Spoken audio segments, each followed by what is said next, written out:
Seat sharing फॉर्मूले पर किस तरीके की दोनों दलों के बीच, तमाम जो दल हैं उनके बीच बातचीत होगी, ये बहुत महत्वपूर्ण होने वाला। अभिषेक पांडे हमारे साथ महाराष्ट्र से लाइव जुड़ चुके हैं, जिनसे हम जानने और समझने की कोशिश करेंगे कि सीट शेयरिंग फॉर्मूले पर बात कब तक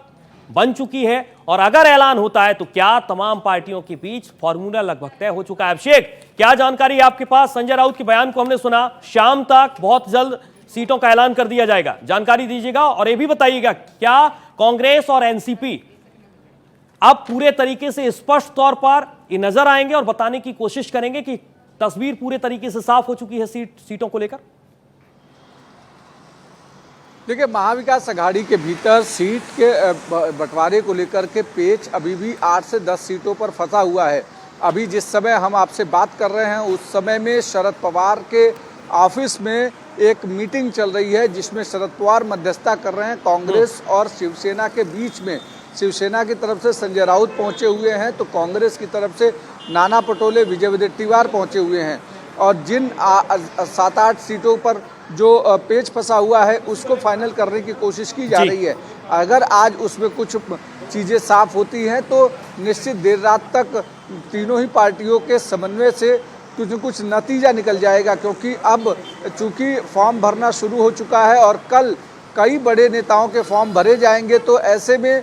जितना देरी होगी उतना उम्मीदवारों का मोरल डाउन होगा, कार्यकर्ताओं का मोरल डाउन होगा। ये पता है महाविकास अघाड़ी के नेताओं को। इस दौरान अभी समाजवादी पार्टी ने एक और ऐलान करना शुरू किया है, जो सूत्र बता रहे हैं कि 8 से 10 लोगों के और भी नाम फाइनल कर लिए हैं समाजवादी पार्टी ने। और अगर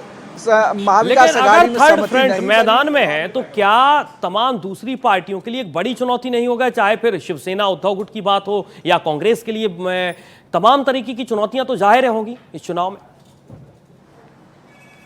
देखिए, बिल्कुल एक चुनौती तो ही है, क्योंकि अभी जहां लड़ाई महायुति और महाविकास अघाड़ी के बीच थी, अब धीरे धीरे करके जो छोटे दल हैं जो अपने अनाउंसमेंट कर रहे हैं, अगर वो सीट में अपने कैंडिडेट खड़े करते हैं तो वहां पर वोट डाइवर्जन होगा और वोट डाइवर्जन होगा तो उसका नुकसान वो महाविकास अघाड़ी को उठाना पड़ेगा। चाहे वो प्रकाश अंबेडकर की बात हो, समाजवादी की बात हो, एमआईएम की बात हो या दूसरे जो भी दल हैं, वो अगर अलग से अपने कैंडिडेट उतारते हैं तो बिल्कुल तमाम दूसरे दलों पर सभी की निगाहें हैं और इस बात पर भी सबसे ज्यादा फोकस है कि अगर समाजवादी पार्टी जिस तरीके के एक के बाद एक उम्मीदवारों का ऐलान कर रही है तो ये कहीं ना कहीं महाविकास अघाड़ी के लिए खतरे की घंटी साबित हो